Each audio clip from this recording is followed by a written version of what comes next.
안녕하세요. 오늘의 영상을 시청하시겠습니다. 에드가 케이시의 이야기는 자료가 너무 많아 구독자님들의 반응에 따라 진행하고자 합니다. 구성은 소개 영상을 시작으로 해서 인생 이야기와 업적에 대한 자료까지 준비하였습니다. 자, 그럼 전편에 이어 영상 보시겠습니다.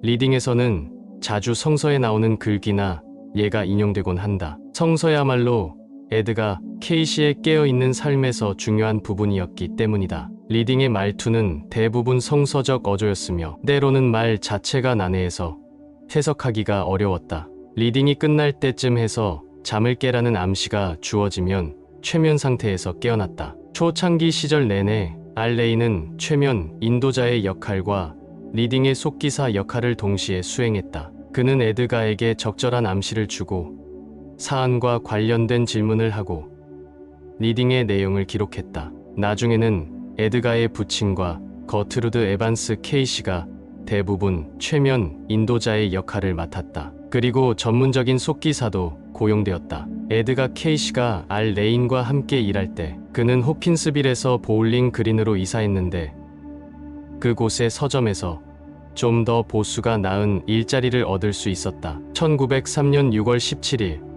26세 되던 해에 그는 거트루드와 결혼하여 보울링 그린의 신혼살림을 이뤘다. 그들은 새 아이를 낳았는데 휴린 케이시와 밀턴 포터 케이시 그리고 에드가 에반스 케이시가 바로 그들이 낳은 3남매였다. 처음에는 에드가 케이시의 비범한 능력에 대한 소문이 서서히 퍼져갔다. 그에 대한 관심은 대부분 그 지역에 한정되어 있었다.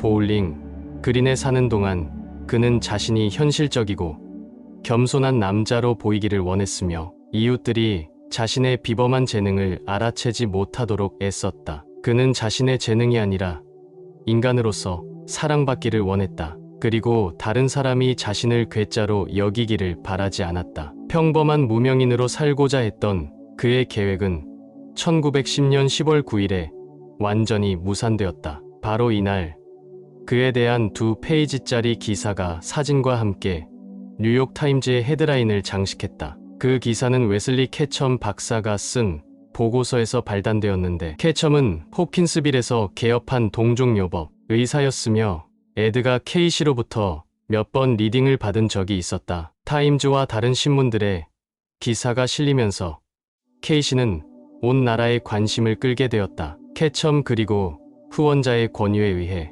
그는 그들과 협력하여 영적 진단을 시작했다. 케이시가 호킨스빌에 도착해보니 리딩을 요청하는 마녀 통의 편지가 이미 도착해 있었고 대부분의 편지에는 돈까지 동봉되어 있었다. 이런 협력 관계는 약 1년 이상 지속되었다. 케이시는 이때가 실연의 시기였다. 1911년 둘째 아들인 밀턴 포터 케이시가 태어난 직후 죽었으며 그 후 얼마 지나지 않아 거트루드의 건강에도 이상이 생겼다. 그 병은 폐결핵이라는 진단이 내려졌고 의사들은 한결같이 그녀가 일주일 정도밖에 살지 못할 것이라고 말했다. 그는 아내를 위해 리딩을 했고 그 리딩의 내용대로 치료를 하자 아내는 곧 회복되었다. 캐첨 박사를 위시한 그 외의 사람들과의 협력 관계가 와해된 것은 불가피한 일이었다. 리딩의 내용대로 치료를 주관해줄 의사를 찾기가 어려웠기 때문이었다.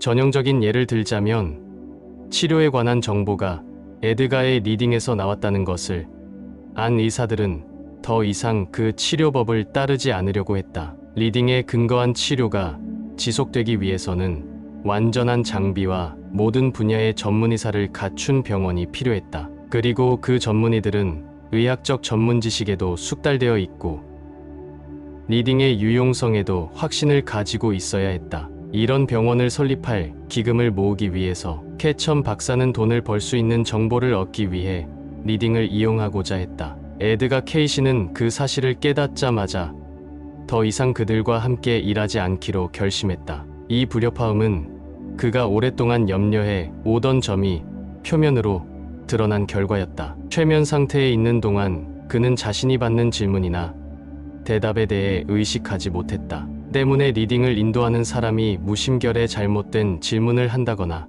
때로는 사심을 가지고 전체 리딩을 악용할 가능성이 있었다. K씨는 자신의 능력이 그런 부당한 목적에 이용되어서는 안 된다고 느끼고 있었다. 그는 자신이 어떤 목적을 위한 리딩을 하고 있는지 알아채기까지는 몇 개월이 걸리기도 했다. 따라서 그에게는 절대적으로 믿을 수 있는 리딩 인도자가 필요했다. 그는 결혼을 함으로써 마침내 리딩을 인도할 완벽한 사람을 찾을 수 있었다. 그의 아내는 돌아가시기 전까지 30년 동안 도맡아서 K씨 리딩을 인도했다. 1920년대에 들어서자 리딩이 유명해졌고 리딩에서 다루는 주제도 더 광범위해졌다. 리딩을 요청하는 편지들이 전국에서 쇄도했으며 외국에서도 요청이 들어왔다. 이때 그는 사람들의 육체적 건강 상태뿐만 아니라 의뢰자의 영적 측면과 직업의 선택까지도 조언해 줄 수 있다는 것을 깨달았다. 이 기간 중에 정신적 영적 리딩이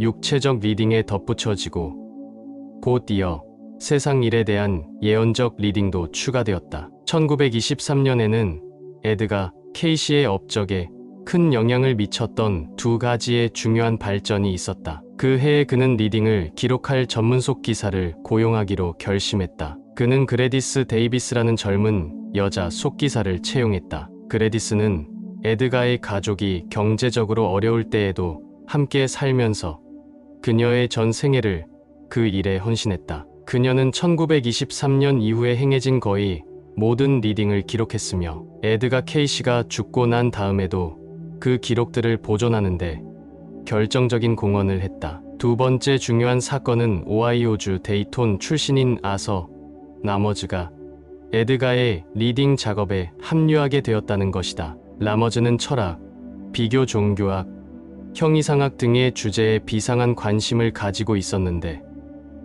그는 에드가의 리딩을 통해 이런 심오한 질문들에 대한 해답을 얻을 수 있을 것으로 생각했다. 에드가는 이런 분야를 탐색하기 위해서 여러 번의 리딩을 수행했다. 이런 리딩을 통해서 드러난 많은 개념들 중 가장 놀랄 만한 것은 바로 환생의 개념이었다. 리딩에서 언급된 환생이라는 개념을 처음 접한 에드가 케이시는 회의적인 태도를 취했다. 그것은 그의 삶의 핵심이었던 정통 기독교 교리에 어긋나는 것처럼 보였기 때문이었다. 그러나 시간이 지나면서 그는 환생의 개념을 받아들이게 되었다. 이렇게 해서 완전히 새로운 분야의 리딩이 시작되었다. 즉, 의뢰자의 전생을 살펴보고 그 전생 경험이 어떻게 현재의 삶에 영향을 주고 있는지를 알려주는 리딩이 시작되었다. 이런 리딩을 라이프 리딩이라고 알려졌다.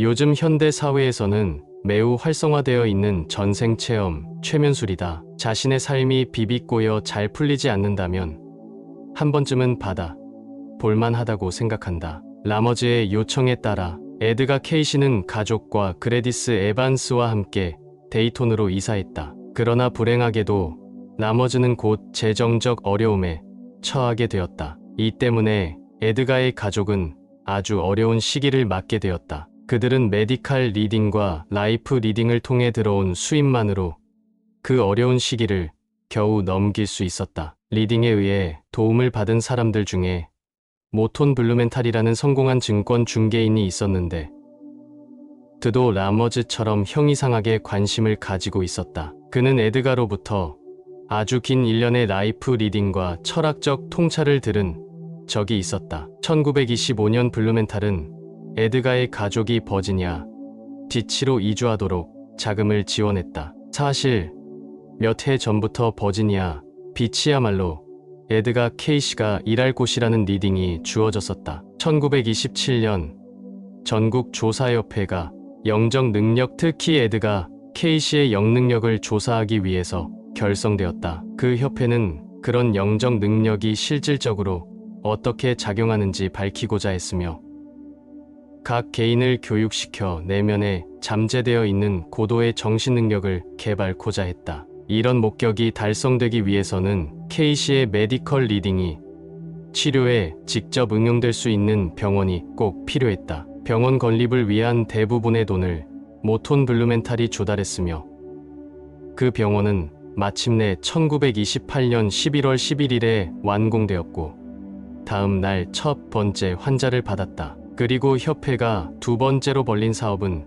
고차원적 지식을 전달하는 기구로서 아틀란틱 대학을 설립하는 것이었다. 이 경우는 너무 일을 서둘렀던 것 같다. 좌우간 두 기관을 유지하는 비용과 더불어 대공황이 초래한 재정적 어려움이 가중되자 블루멘탈도 두 기관들을 지원하는데 심각한 재정적 부담을 안게 되었다. 그의 지원은 중단되었고 전국 조사협회의 모든 활동도 중단되었다. 병원은 1932년 2월 28일에 문을 닫았다. 이것은 에드가 케이시에게는 심각한 타격이었다. 병원은 그의 오랜 꿈이었고 짧은 기간이나마 그의 리딩에 따른 치유의 가치가 그 병원에서 증명되었기 때문이었다. 다시 한번 그와 가족들은 어려운 시기를 맞게 되었다. 그러나 에드가 케이시는 자신의 특별한 재능으로 다른 사람을 계속 돕기로 결심했다. 그는 자신에게 편지를 보내왔던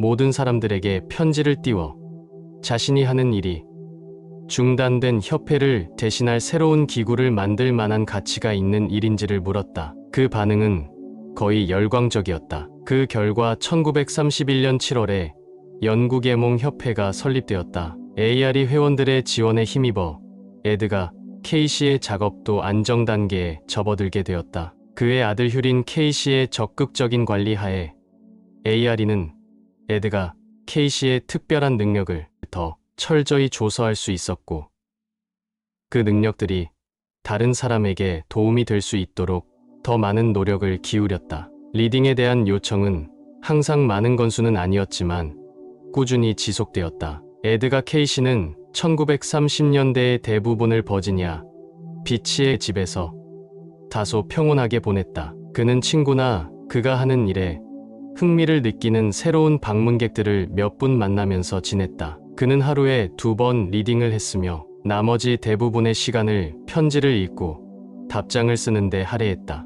그의 취미는 정원 가꾸기, 과일이나 야채를 통조림으로 만들기, 그리고 목공일이었다. 저녁에는 아내와 집에서 쉬면서 카드놀이를 하거나 라디오를 들었다. 그리고 언제나 그랬듯이 성서는 그의 진정한 친구였다. 2차 세계대전이 시작되고 1943년에 에드가 케이시의 자서전 저기의 강이 인내가 출간되자 양상이 갑작스레 달라졌다. 때로는 리딩 요청 건수가 하루에 1,500건에 이르기도 했다. 에드가와 가족들은 밀려드는 산더미 같은 일을 처리하기 위해서 전력을 기울여야만 했다. 그는 자주 밤 10시 이후까지 일을 해야만 했다. 그러자 리딩에서 다음과 같은 경고가 주어졌다. 그가 하고 있는 리딩의 횟수를 줄이지 않으면 아직 처리하지 못한 리딩 요청에 대한 심리적 부담과 걱정 때문에 건강이 나빠질 것이라는 경고였다. 그러나 그는 자신에게 도움을 요청하는 많은 사람들을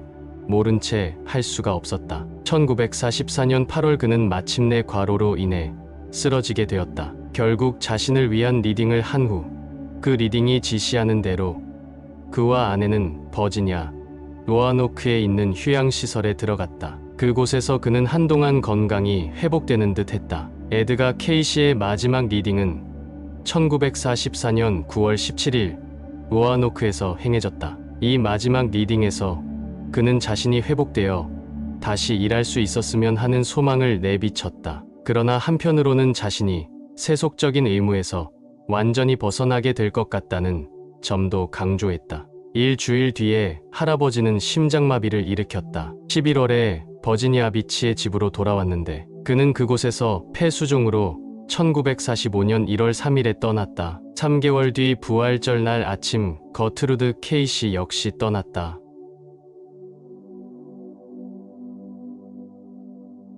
감사합니다. 아름다운 영혼들이여. 에드가 케이시가 보여준 타인에 대한 연민과 올바른 가치관으로 평생 헌신하며 사는 모습이 매우 감동적입니다. 자신이 초의식과 연결됨으로 영혼의 삶을 살아온 존재라는 것을 아는 자는 단편적인 현재의 삶에 집착하지 않지요.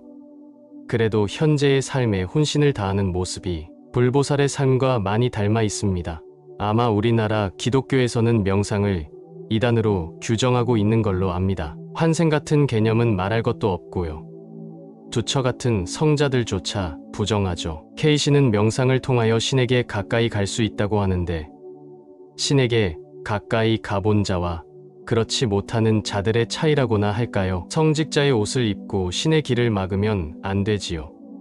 조만간 올리는 영상에는 천국과 지옥을 그리스도 축복으로 다녀온 스웨덴 보리 영상인데요. 그 내용을 보면 지옥 불구덩이에는 신부, 목사, 스님 같은 무지한 성직자들과 탐욕스런 지도자들로 넘쳐난다고 하고요. 소중한 인생으로 이타적인 삶을 살아도 부족하다고 합니다. 오직 지혜를 얻어 진리의 눈을 뜨는 것만이 유일한 길이라고 하네요. 그럼 오늘도 함께 해주신 모든 분들께 감사드립니다. 안녕히 계십시오.